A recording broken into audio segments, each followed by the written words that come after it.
mun teini-ikäinen haave oli päästä Amerikkaan ajaa autolla highwaylle ja kuuntelee radiosta rockia. Niin nyt se on niinku, siinä on tullut tämmönen niinku overkill.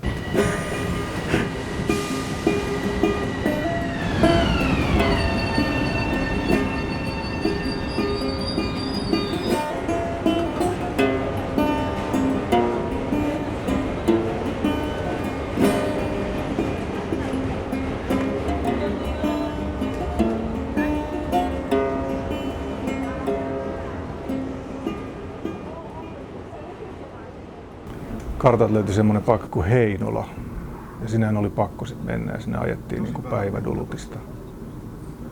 Ja pölähettiin sinne semmoisen 2 tien risteykseen, missä ei ollut, niin kuin oli vähän romahtaneet rakennuksia ja yksi semmoinen traileri, missä sitten tuli rouva vihellellen, työnteli kottikärryjä ja sitten mä esittelin itseni ja kysyin, että onkohan tää ketään suomalaislähtöisiä. Sanoin, että minä!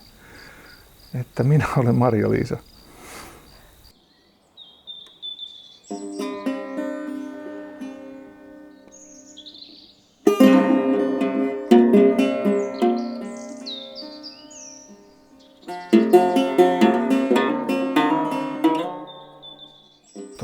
Nehän on sellaisia niin kuin aika asetelmallisia ja niin kuin rakennettuja henkilökuvia, missä on valittu se miljöö, joka ehkä jotenkin kertoo sen ihmisen joko amerikkalaisuudesta tai Amerikan suomalaisuudesta tai suomalaisuudesta, että mitä siellä onkaan siellä kotona tai pihalla.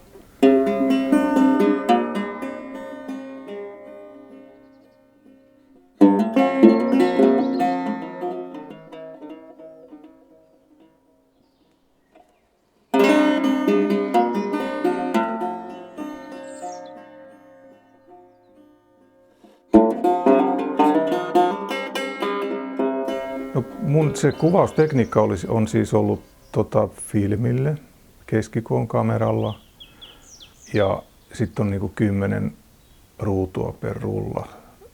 Eli sitten kun sen 10 ruutua on ottanut, sit pitää ruveta taas vaihtaa filmiä ja sitten taas jutella. Ja se on sellaista aika hidasta.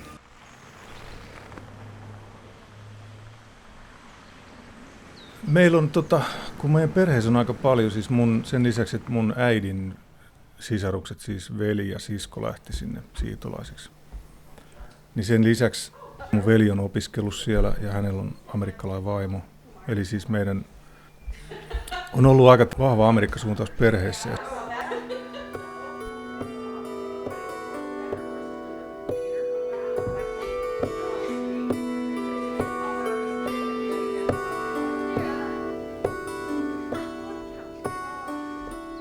Ei mulla oikeastaan ollut mitään sellaista vahvaa ennakkokäsitystä. Tietenkin mua kiinnosti se, että kuinka moni siellä on onnistunut löytämään sen kultasantaisen tien, mistä täällä niin kuin puhuttiin, että kuinka moni on saanut toteutettua sen amerikkalaisen unelman. Ja sitten kun me kierrettiin ne suuret järvet, itse asiassa kaikki nämä Thunder Bay ja Duluth ja Hancock ja Marquette, niin mä jotenkin vakuutuin, että tämä onkin vielä ihan siis elossa oleva niin kuin systeemi, että kun mä olin ajatellut, että sieltä on kaikki jo kadonnut.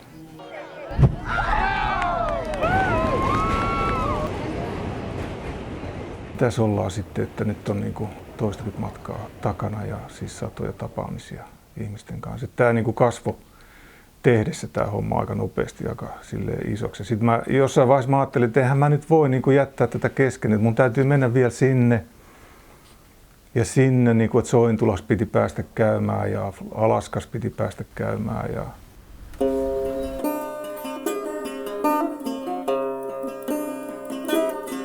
kyllähän suomalaiset on hirmu hyvin sopeutunut siihen ympäröivään yhteiskuntaan. Tietenkin kun koko Pohjois-Amerikka on oikeastaan niin kuin siirtolaisten muodostama. Voi olla, että se kertoo sellaisesta niin kuin perään antamattomuudesta ja sinnikkyydestä, että miten nämä ihmiset on sinne asettunut, kun ne on täältä lähtenyt aikanaan, näiden nykyisten esivanhemmat. Nehän on lähtenyt sinne niin kuin aloittamaan tyhjästä käytännössä.